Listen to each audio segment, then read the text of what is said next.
The stars looked the same as they always did from the observation deck of Meridian Station.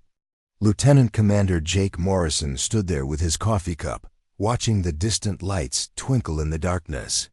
He had been doing this job for 5 years now, monitoring deep space for any unusual signals. Most nights were quiet. Too quiet. The station floated at the edge of human territory, far from Earth and the busy colonies.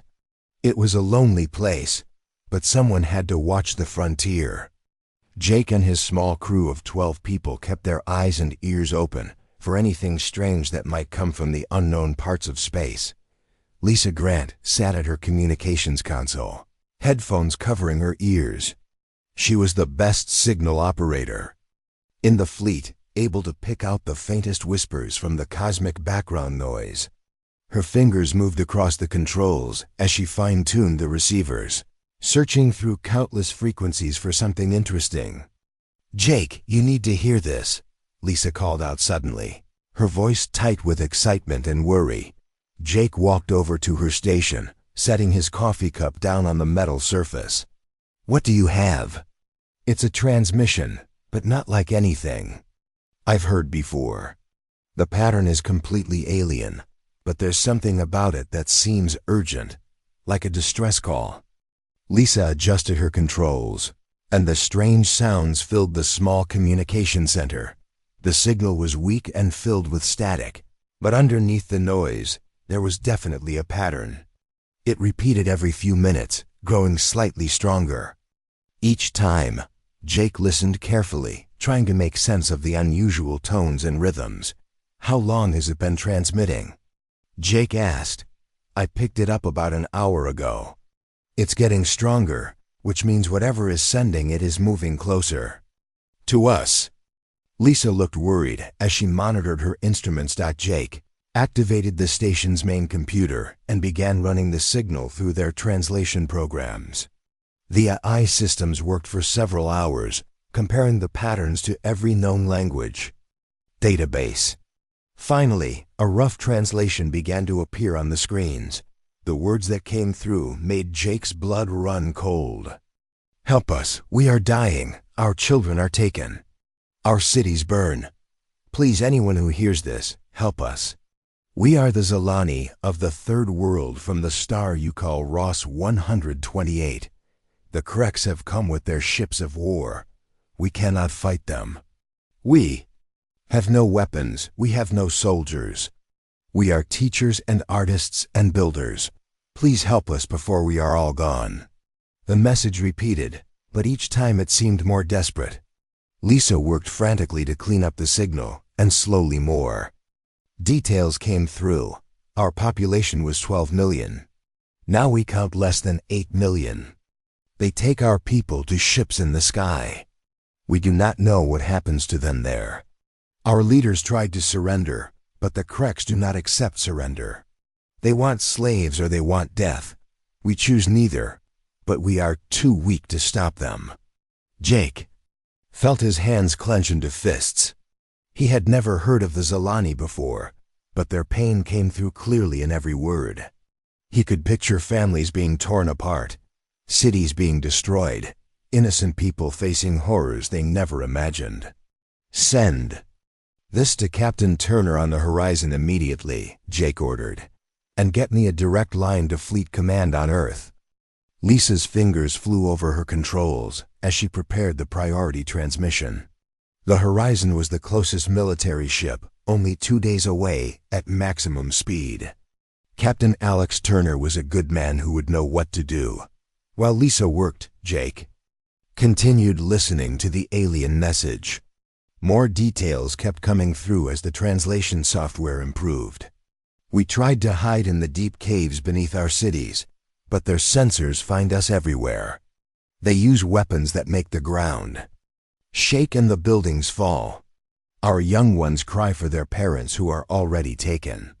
We have sent this message to all the stars, hoping someone with ships and weapons will hear us. We have nothing to offer in return except our gratitude and our promise to remember your kindness forever." The voice speaking the message sounded old and tired, probably a leader trying to save his people.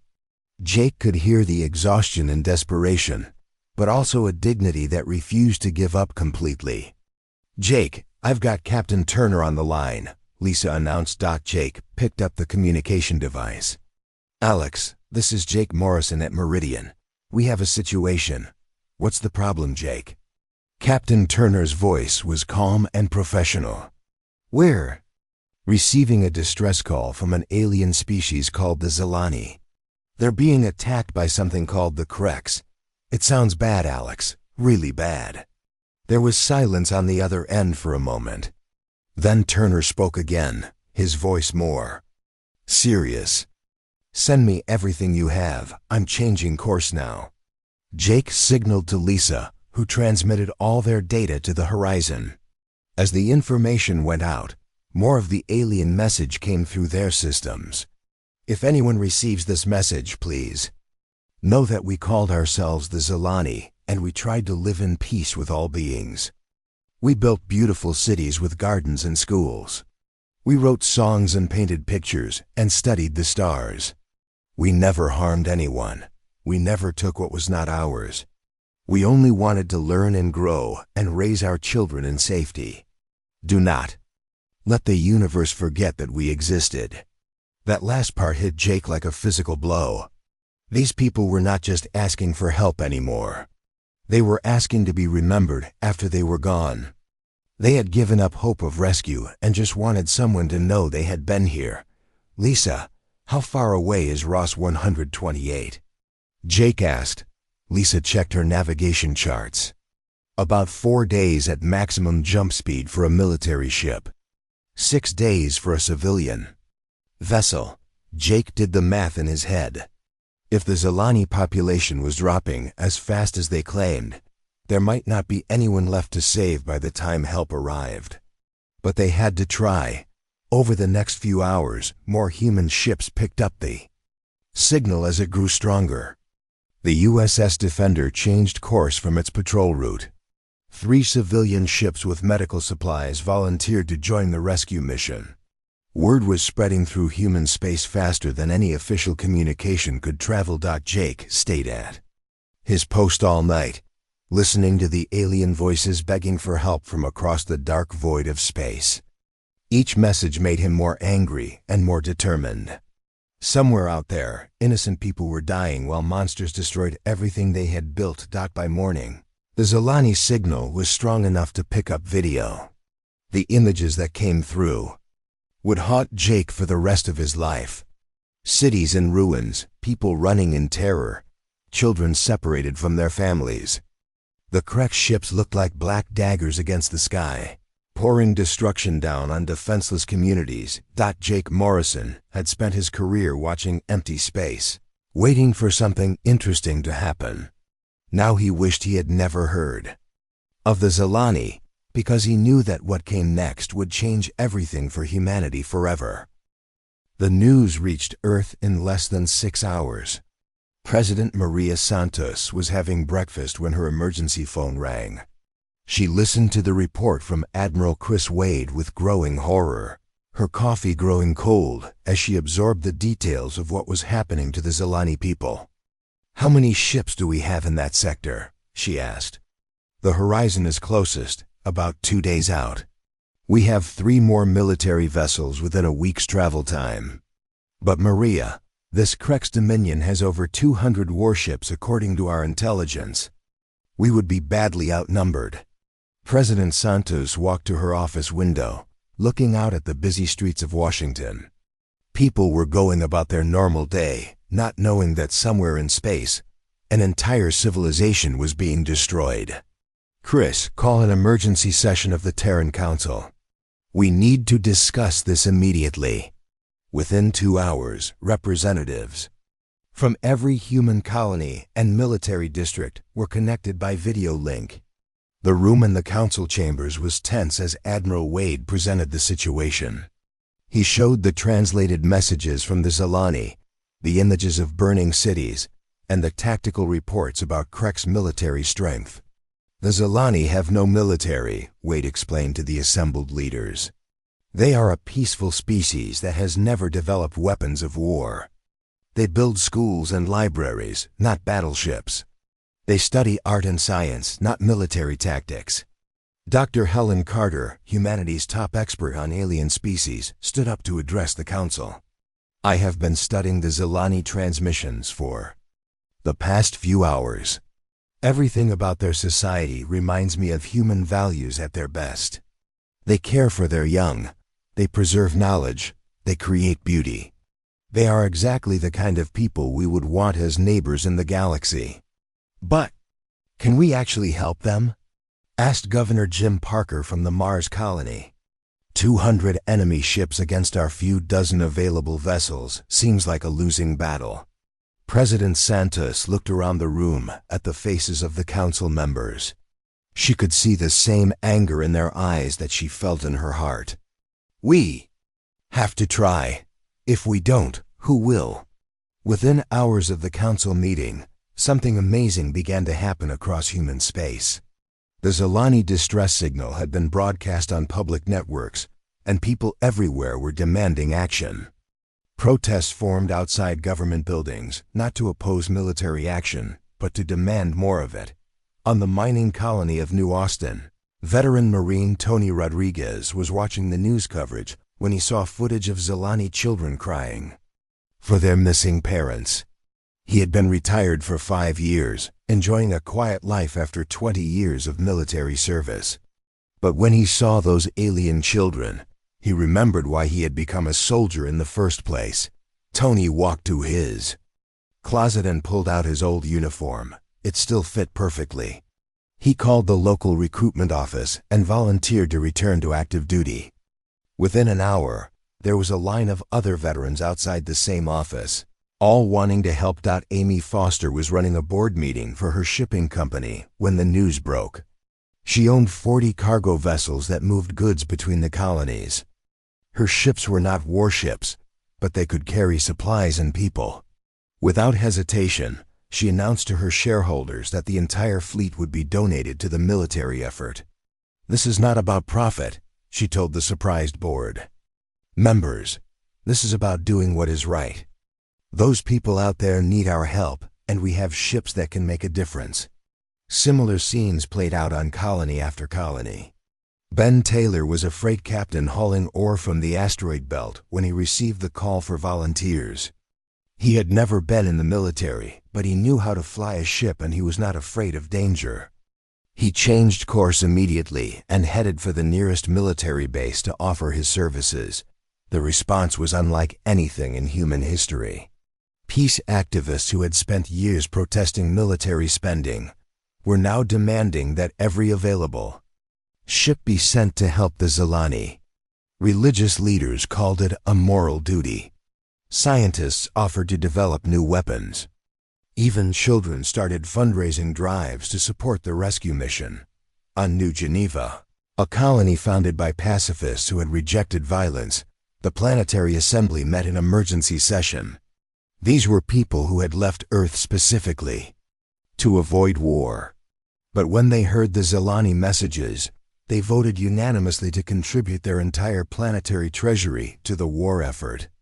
"We came here to live in peace," said colony leader Grace Williams. "But sometimes peace must be defended. With strength, we cannot stand by while innocents suffer." Admiral Wade found himself dealing with a problem he had never faced before. Instead of having too few volunteers, he had too many. Recruitment centers were overwhelmed with people wanting to join the fight. Shipyards were volunteering to work around the clock to modify civilian vessels for military use. The industrial capacity of human civilization began to shift toward war production with startling speed. Factories that made farming equipment started producing military hardware. Research labs abandoned their peaceful projects to work on weapons and defensive systems. Even civilian computer programmers volunteered to improve targeting systems and communication networks. Captain Alex Turner received hourly updates as his ship raced toward Zilani space. The horizon was no longer alone. 3 more military ships were converging on the same destination, and behind them came a growing fleet of volunteer vessels. Cargo ships equipped with emergency medical supplies, passenger liners converted to troop transports, and even small private yachts whose owners insisted on joining the rescue effort. Turner's crew was preparing for battle in ways they had never trained for. His tactical officer Ryan Brooks was studying every piece of information they could gather about Krek's military tactics. Dr. Katie Wells was setting up medical facilities to treat alien patients they had never encountered before. Chief Engineer Pete Johnson was modifying their weapon systems to be more effective against Krek's armor. "Captain," Ryan reported, "we're getting volunteer messages from over 300 civilian ships. They all want to help with the rescue mission." Turner shook his head in amazement. 300 ships? Most of them are not even armed. "No, sir, but they are determined. They say they would rather die trying to help than live knowing they did nothing." Back on Earth, President Santos was receiving reports that both amazed and worried her. The human response was massive and enthusiastic, but it was also dangerous. Untrained civilians in cargo ships could not fight experienced military forces. They would be slaughtered. "We need to organize this properly," she told Admiral Wade. "Channel their enthusiasm into useful support roles. Use the civilian ships for evacuation and supply runs, not combat." But even as she spoke, Santos knew that something had changed in humanity forever. The species that had spent decades peacefully exploring space and building colonies had suddenly remembered that they were the descendants of warriors. The galaxy was about to learn why humans had fought their way to the top of their planet's food chain. Dr. Carter was studying psychological profiles of human volunteers when she made a disturbing discovery. "Maria, I think we need to be prepared for something unprecedented. The human response to the Zilani situation is triggering our deepest protective instincts. We are not just going to war, we are going on a crusade." President Santos understood what that meant. Throughout human history, when people believed they were fighting for something sacred, they became capable of extraordinary things, both wonderful and terrible things. The first human ships would reach Zilani space in less than 48 hours.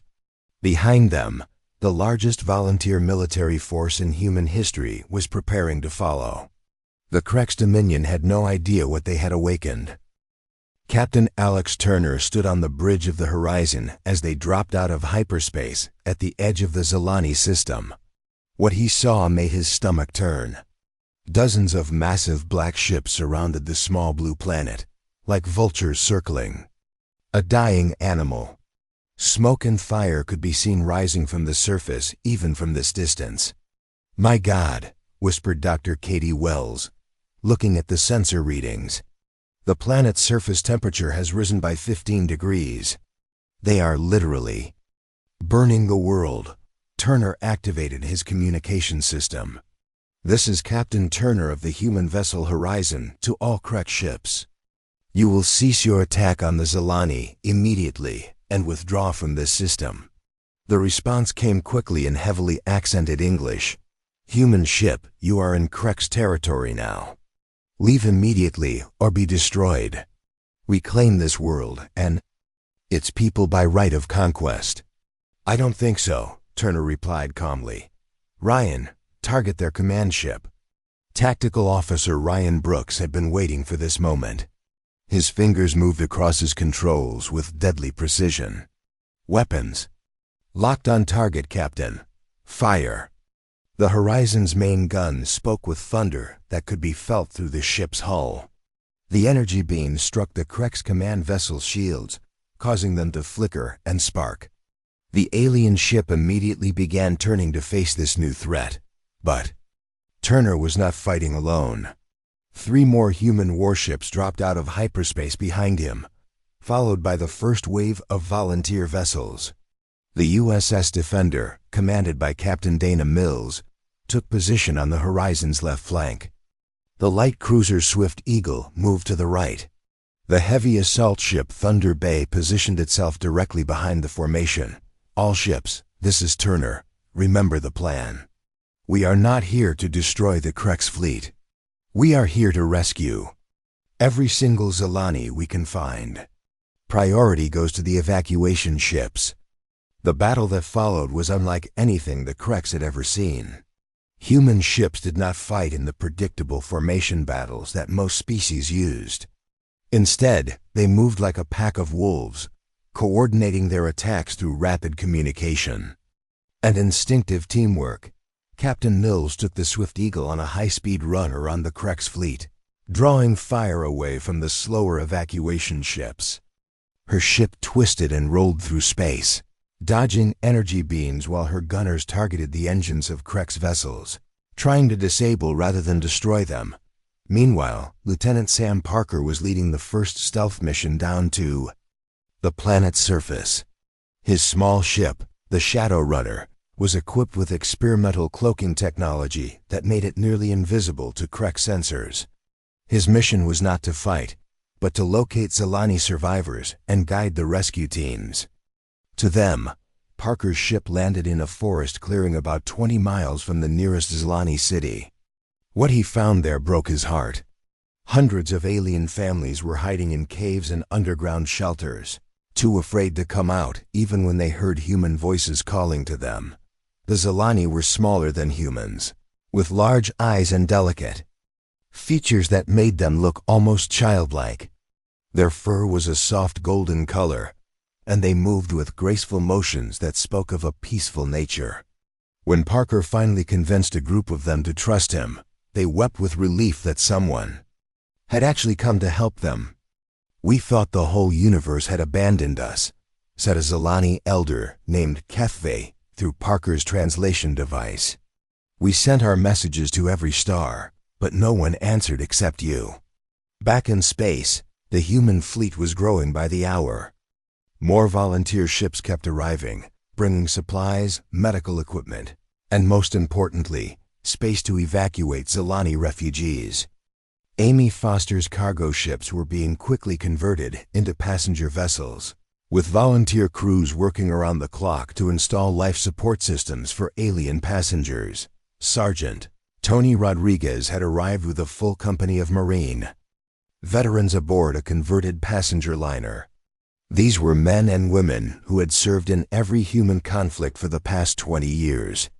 They knew how to fight, and more importantly, they knew how to protect civilians in a war zone. Rodriguez led his Marines in a series of lightning raids on Krex prison camps on the planet's surface. The aliens had never faced human ground troops before, and they were completely unprepared for the speed and ferocity of the attacks. Marines would appear out of nowhere, free the prisoners, and disappear before the Krex could organize a response. "These humans fight like demons," reported Krex Ground Commander Vexthor to his superiors. "They show no fear of death, and they coordinate their attacks with perfect precision. We cannot predict their movements or counter their tactics." Chief Engineer Pete Johnson had been working non-stop to improve the human ship's weapons and defenses. His innovations were making the difference in the space battle. He had figured out how to overload the Krex shield systems by targeting them with specific energy frequencies. Human ships could now punch through Krex defenses that had seemed impenetrable. Just hours before Dr. Wells was running field hospitals on 3 different ships simultaneously, treating both human wounded and Zilani refugees who had been injured during their captivity. She worked alongside Zilani healers who had been rescued from the planet, learning their medical techniques while teaching them human medicine. "Their biology is similar enough to ours that most of our medicines work on them," she reported to Captain Turner. "But they have been systematically starved and abused. Many of them will need weeks of treatment to recover." The turning point in the battle came when Captain Turner received an urgent message from Lieutenant Parker on the surface. "Captain, I have located the main Zilani population center. There are over 2 million survivors hiding in an underground complex, but the Krex are preparing to flood it with poisonous gas. We need a major distraction to keep them busy while we evacuate everyone." Turner looked at his tactical display. The human fleet now numbered over 60 ships, but they were still outnumbered by the Krek's 3-1. A direct assault on the Krek's ground forces would be suicide for most of his volunteer crews. All ships, this is Turner. We are going to do something that will either save 2 million lives or get us all killed, probably both. Any ship that wants to withdraw now has my permission to do so. Not a single ship left the formation. Turner took a deep breath and opened a channel to every human ship in the system. This is for the children hiding in those caves. This is for the families that have been torn apart. This is for every innocent being who has suffered at the hands of these monsters. All ships, attack pattern Delta 7. We are going straight through the middle of their fleet. The human ships charged forward in a wedge formation, with the heavily armed military vessels at the point and the volunteer ships protected in the center. Energy beams filled the space between the two fleets as the battle reached its climax. Ryan Brooks was firing the Horizon's weapons as fast as they could recycle, targeting Krek ships with mechanical precision. Captain Mills in the Swift Eagle was weaving through enemy fire like she was dancing, her ship untouchable despite being outnumbered 10-1. On the planet below, Sergeant Rodriguez and his Marines were fighting the battle of their lives to hold the Krek's ground forces away from the evacuation sites. Every minute they bought meant thousands more Zilani lives saved. The Krek's Admiral Vexmore watched the human attack with growing amazement and horror. These were not the cautious calculating warriors he was used to fighting. These humans threw themselves into battle with complete disregard for their own safety, caring only about protecting the innocent civilians they had come to rescue. "Sir," reported his tactical officer, "the human ships are not trying to destroy US. They are just trying to keep us busy while they evacuate the planet. Their entire strategy is focused on saving lives, not winning battles." Admiral Vexmore had never encountered an enemy like this before. Most species fought for territory, resources, or political advantage. But these humans seemed to be fighting for something else entirely. They were fighting for an ideal, and that made them far more dangerous than any conventional military force. As more human ships continued to arrive and more Zilani were evacuated to safety, the Kreks began to realize that they had made a terrible mistake. They had not just attacked a defenseless planet. They had declared war on the entire human species. And now they were learning why that was a very bad idea. The final battle began when Admiral Chris Wade arrived with the main human fleet.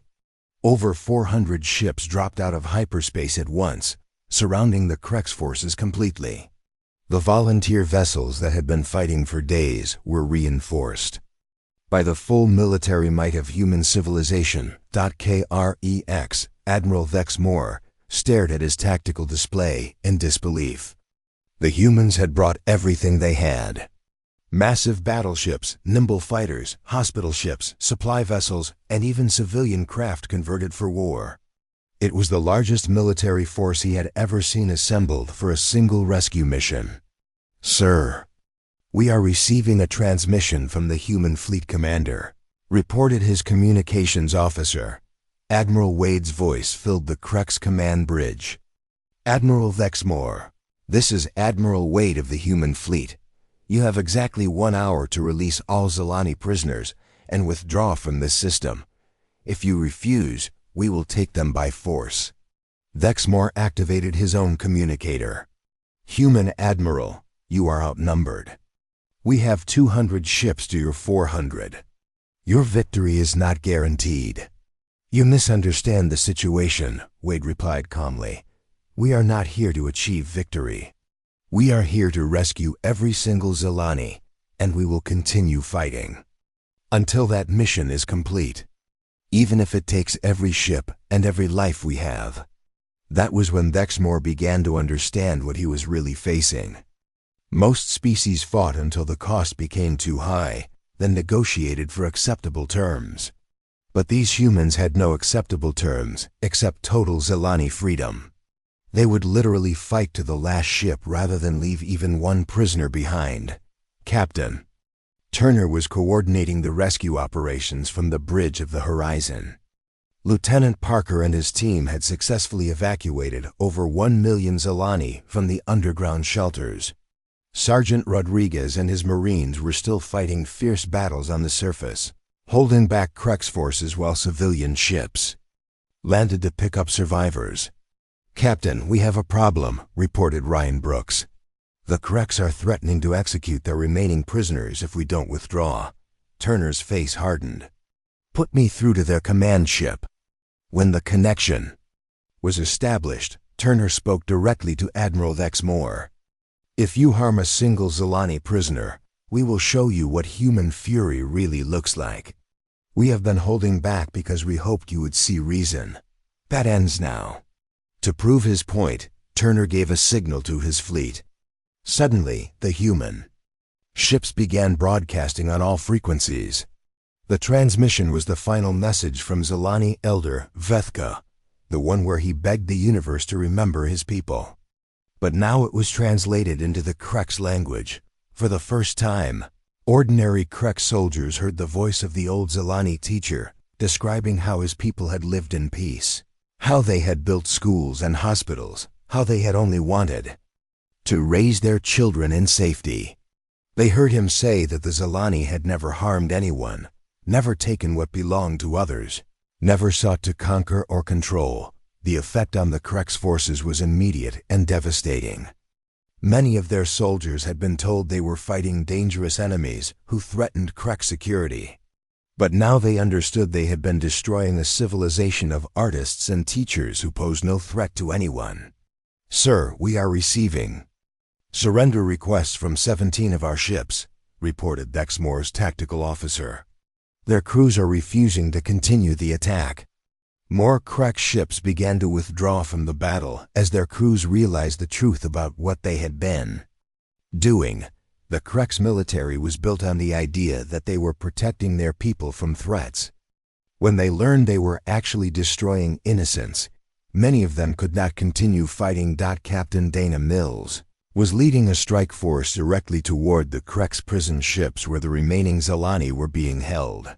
Her ship, the Swift Eagle, had been modified with Pete Johnson's latest innovations. She could punch through Krek shields like they were made of paper. "All strike teams, this is Mills. We go in fast and hard. Priority is getting those prisoners out alive. Everything else is secondary." The human strike force hit the Krek's prison convoy like a sledgehammer. Mills' ship disabled the escort vessels while Marine boarding parties cut through the prison ship hulls to reach the captives inside. The Krek's guards had never faced human soldiers in close combat, and they were completely overwhelmed. Sergeant Rodriguez led the assault on the largest prison ship. His Marines moved through the corridors like unstoppable forces of nature, freeing Zilani families from their cells and carrying wounded civilians to safety. The sight of human soldiers risking their lives to protect alien children brought many Krek's guards to their knees in surrender. "These humans are insane," one Krek soldier told his commander. "They charge into our weapons fire to save prisoners. They have never met. They fight like the civilians are their own families." Dr. Katie Wells was working in the medical bay of a converted cargo ship when they brought her, a Zilani child who had been separated from his parents. The little alien was badly injured and terrified, but he calmed down when Wells held his hand and spoke softly to him. Even though he could not understand her words, he could sense her kindness. When the child's parents were finally found among the other rescued prisoners, their reunion made every human who witnessed it understand why they were fighting. This was not about politics or territory. This was about protecting the innocent and keeping families together. Admiral Dexmore made his final decision when he saw the rescue footage being broadcast by the human ships.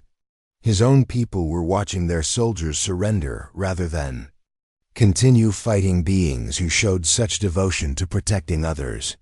The Krek's public was beginning to question everything they had been told about their military campaigns.